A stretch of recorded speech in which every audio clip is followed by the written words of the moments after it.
So the first stage for behaviour design, which is what this book's all about, how can you design your behaviours to achieve your goal? Hi guys, thanks for coming to my channel. This is where we're going to be looking at audiobooks and how we can improve what we can do and what we can learn from some of the best audiobooks in the world.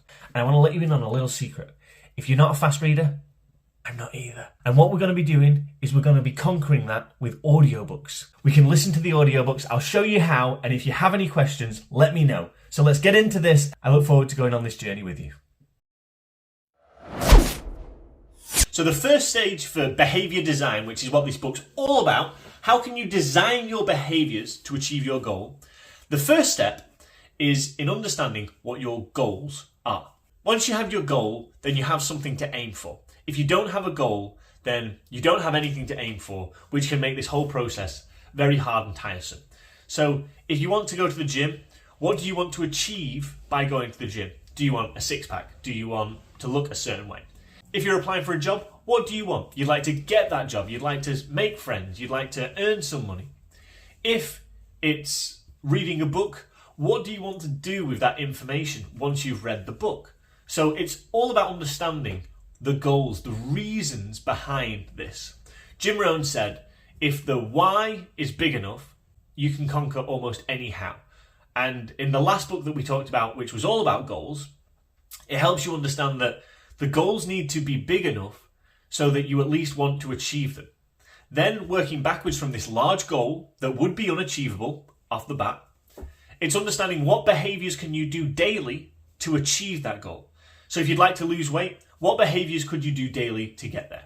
If you want to apply for a job, what behaviours could you do daily to get there? Have that massive goal, but have an understanding of what you need to do daily to be able to get you there, rather than thinking about the objective.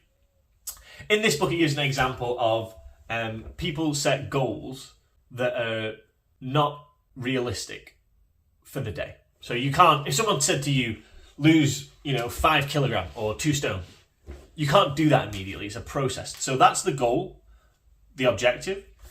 And now you need to understand what behaviours could you do daily to help you achieve that goal. One way that he says that you can understand how to design your behaviour is by writing a goal that you want to achieve or your aspiration that you want to achieve in the middle. So for me, it would be learning Chinese. So write your goal in the middle of the page. Say you want to learn a certain thing, you want to be a certain thing. Then around that goal or aspiration, you want to write behaviours that you could do that would get you there. Now, just be free with this. He calls it the swarm of bees method. So write down your aspiration, what you want to achieve, and then around the outside, write down 10 reasons or 10 behaviours that would help you get there. Now, once you've got these behaviours, once you've got the aspiration in the middle and then the behaviours you could do to help you get closer to that destination, now you can make it more specific.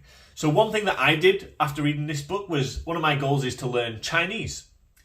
Then I wrote down a couple of behaviours that I could do. Then I realised I'm good at remembering song lyrics. So I thought I could learn a song in Chinese. That was one of the behaviours. Then what BJ Fogg tells you to do is to make it more specific. So yes, my goal is to learn Chinese. One of the behaviours I could do is to learn a song.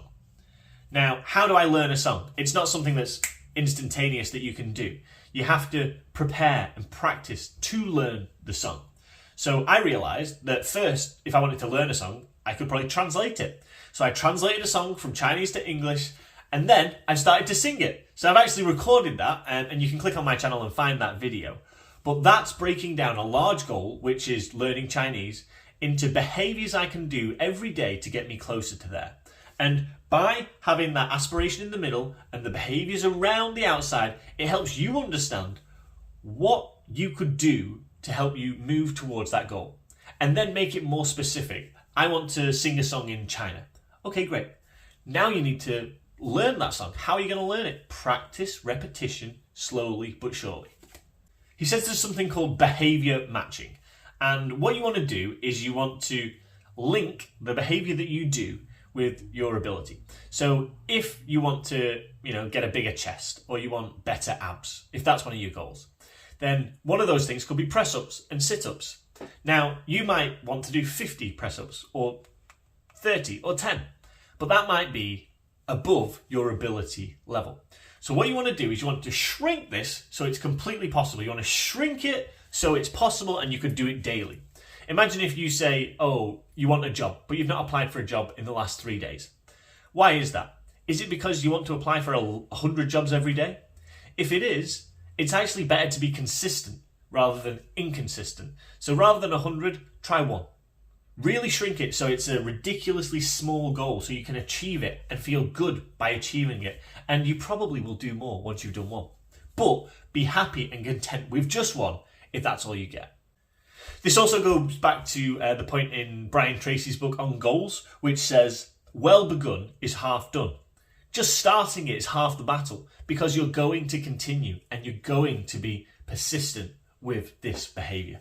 He says that you can anchor certain behaviours in daily routines. So one thing that I've been doing is when I get up in the morning, I will do 20 press-ups. Now that was how it started. Now you might need to make that more specific because sometimes you wake up, you don't do it immediately, you're sat in bed, you're on the phone, and then you might think, oh, well, I've already missed it. I'm already too late. But you need to make it more specific. Or you can say something along the lines of, when I get up and I put my feet on the floor, I will then do 1 press-up. After a specific action. BJ Fogg says that one of the magical points here is the word after. So link it to a behaviour and say, after I do X, I will insert tiny habit. So after I go to the toilet, after I put my feet on the floor in the morning, after I sit on my chair at my desk.